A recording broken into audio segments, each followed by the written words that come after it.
Hello friends, I'm George, the nice smelling gentleman. Welcome back to the channel guys, I hope that all of you are doing well.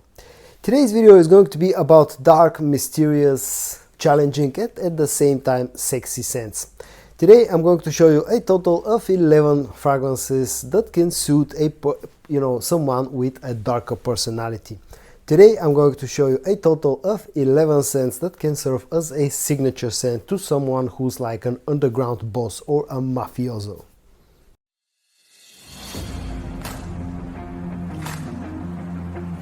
Now, I picked up the topic of today's video in a bit of a joking style. Don't get me wrong, these all fragrances that I'm going to show you today are not necessarily ones that only a mobster can wear. Just keep that in mind. Okay, and the first fragrance that I'm going to show you in today's video comes from the house of Art Al Zafran, and it's called Waffa. And this is a very interesting creation from the house of Art Al Zafran. It's not a straight up clone of any fragrance, although it brings a lot of vibes of something like Black Phantom from Killian. The most challenging part in here that I find about this fragrance is the opening. It's a bit too green and a bit too spicy for my own liking. But once you get past that spicy and green opening, the dry down is actually pretty enjoyable for me.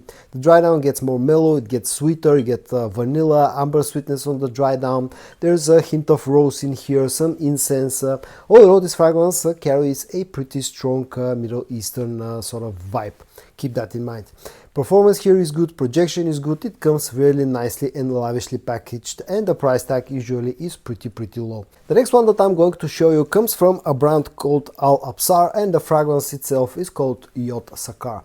Now this fragrance is not very well known in the community. I don't know if there are too many reviews on that one, but I found this accidentally, and it turned out to be a very good fragrance. This one is a clone of Ombre Leather from Tom Ford. And actually it's done very nicely, surprisingly nicely considering how cheap this fragrance is. You get the leather, you get the ambery sweetness, the fruity sweetness, the spiciness that you get out of Ombre Leather. The only sort of bigger difference that I find between this fragrance and the original is the fact that Jod Saqar have used a slightly different type of leather that feels a little bit more rugged, a little bit rougher, giving this fragrance a little bit more of a masculine edge compared to the original fragrance. The original fragrance is supposedly a unisex scent that leans to the masculine side, and in my opinion Jod Saqar is actually very heavily leaning into the masculine side. The next one that I'm going to show you comes from the house of Maison Alhambra, and it's called Casas, and this one is a clone of Parfum de Marly's Carlisle. I absolutely love the original fragrance, and I absolutely love the clone from Maison Alhambra. They've done a great job at captivating the spirit of Carlisle. The opening is slightly different compared to Carlisle, to the original fragrance, but the dry down is very similar. This fragrance, to my nose, in my opinion, is all about the mix of spices, tobacco and sweet notes in here. It has a very interesting scent profile that's very masculine, very boozy, and definitely works. I find this to be, in my opinion, in my mind, this works as a great signature scent for someone with sort of a darker character, a darker personality. Price tag is very low, performance is pretty good, actually very good. All in all, this has been a real good creation from Maison Alhambra. The next one, the fourth one, again will come from the house of Maison Alhambra, and it's called Zafiro Collection Crafted Oud, a clone of Tamim's Carved Oud, also something that's very similar to Tom Ford's Oud Wood. Really good fragrance. I absolutely love this fragrance. It's dark, it's sexy and masculine, and I absolutely love the scent profile. You get lots of agar oud, lots of spices, some leather, some incense, quite a good amount of ambery sweetness as well.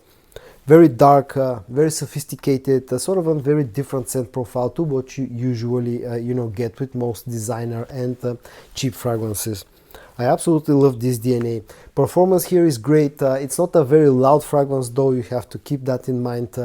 It doesn't project very hard, but it stays on skin and on clothes for a very long time. And let's keep the theme going with another Lattafa fragrance, this one coming from Lattafa themselves, which is called Maahir Black Edition. One of the latest additions to my collection and a very interesting and unique creation out of Lattafa.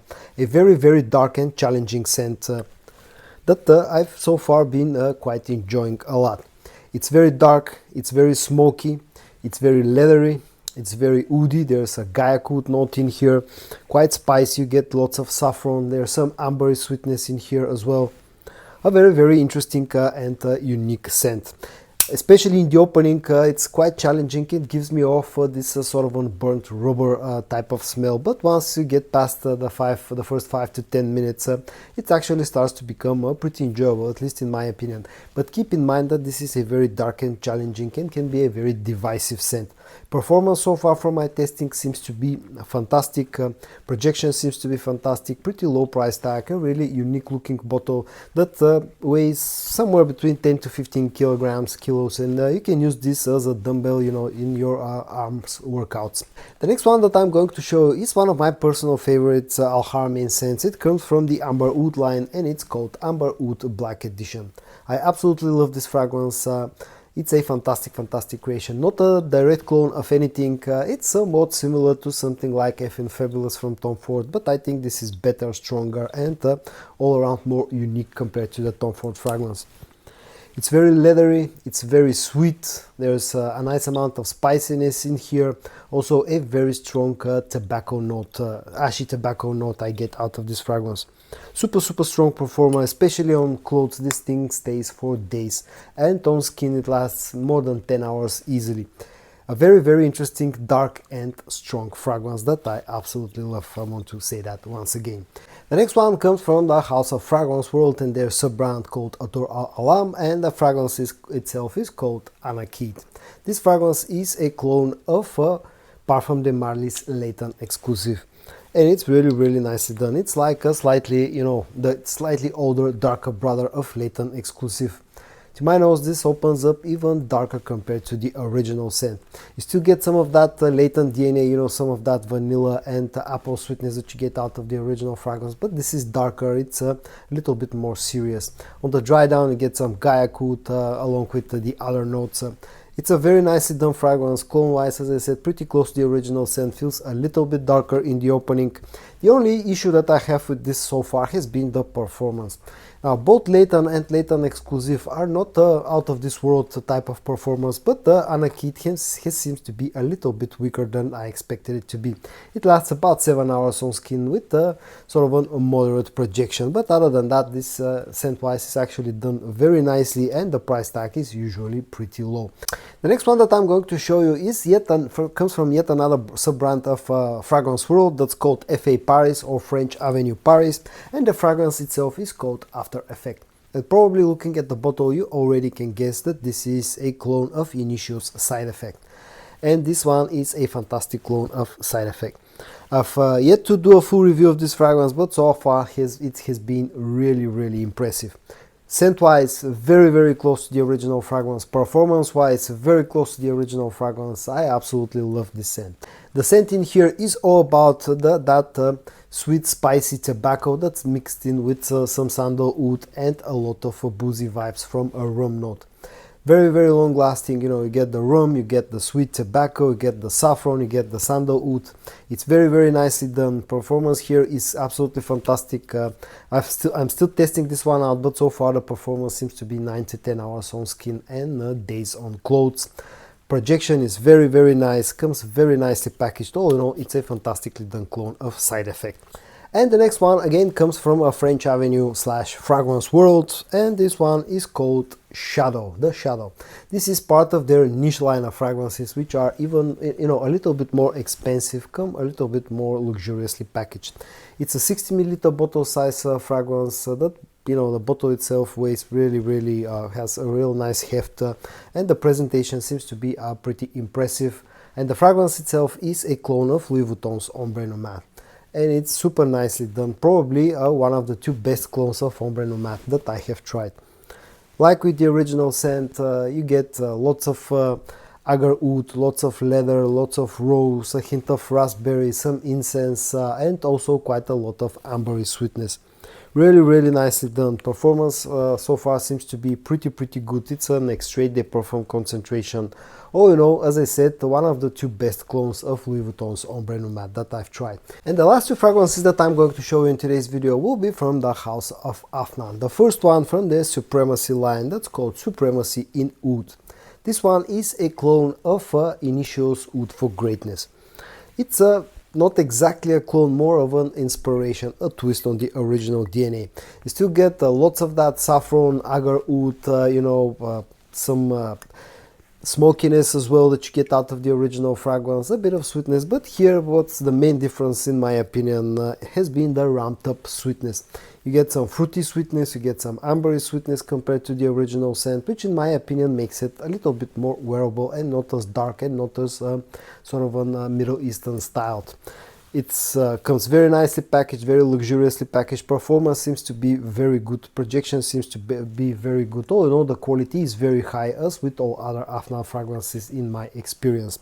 And my last suggestion in today's video will be again from the house of Afnan, and it's called Tobacco Rush. An absolutely fantastic creation from the house of Afnan. It's a sort of a fragrance that's heavily inspired by Mancera's red tobacco, but this feels a lot more manly, feels a lot more masculine. You still get some of that, still get some spices, some sweetness, but here the sweetness is a lot less compared to the original fragrance. The tobacco note is stronger compared to the original fragrance. It feels more rough, and also the leather note is like ramped up by 10 times compared to the original. Very spicy. It's very spicy, very tobacco-y, and very leathery and super masculine scent. It has the strongest magnets that I've seen on a fragrance bottle, and is a fantastic performer. Beast mode performance, beast mode projection, all in all, a fantastic fragrance. My last suggestion in today's video from the house of Afnan, Tobacco Rush. And so guys, in today's video I showed you a total of 11 dark, masculine, mafioso type of scents. I hope that you found this video interesting. If you did, give it a like, and I also hope that you're going to join me in the next one. And until then, stay safe and bye bye.